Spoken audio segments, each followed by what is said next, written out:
As the Sermon on the Mount continues to look at piety, it looks at the issue of a duality of heart and life.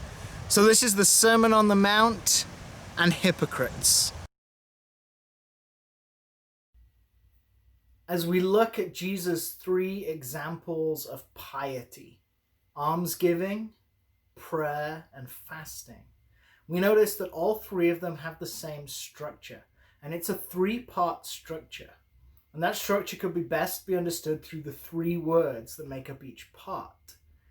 Hypocrites, hypocrite, reward, and secret. So today we look at the first of these words, hypocrites. And we see Jesus each time refers to a group at the start who are hypocrites, hypocrites. Look at these.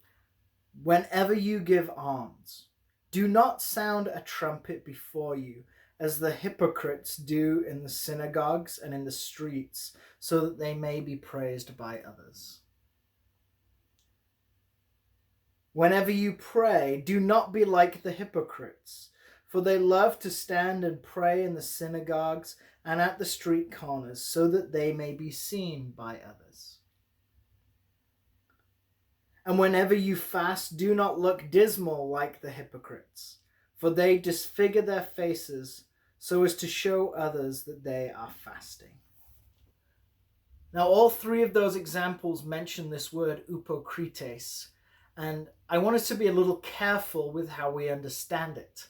The word hypocrite that we get from hypocrites has a very slightly different meaning to us in English than it would have done in the ancient world.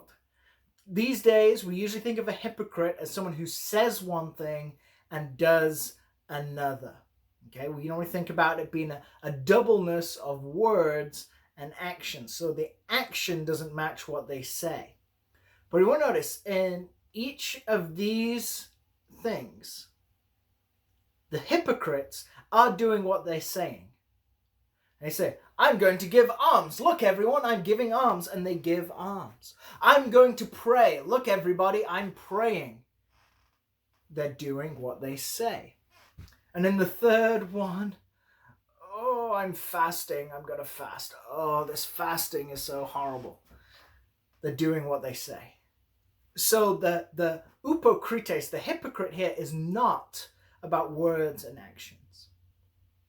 In fact, hypocrites in the ancient world was really a doubleness of your heart and your action. So here, the hypocrites may be saying, we are giving alms, and they're giving alms. This is where they're a hypocrite. Their heart posture is all about them.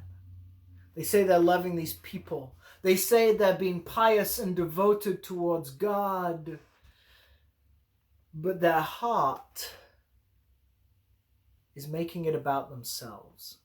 So their action, whilst yes, giving alms is pious, and Jesus wants us to give alms. In fact, back a few verses ago in chapter 5, he said, if someone begs, give to them.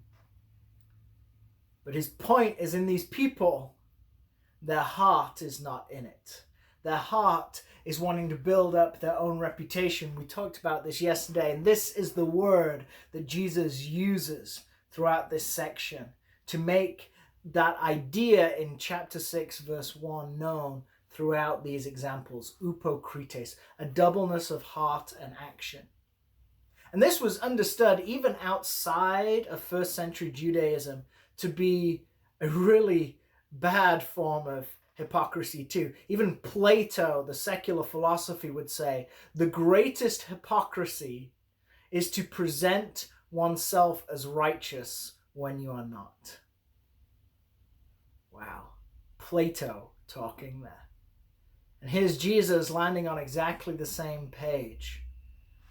These people are hypocrites. Why? Because their heart does not match their actions. And their hypocrisy is rooted in this idea of presenting themselves as righteous when they are unrighteous. So that is the word hypocrites and how it relates to our piety.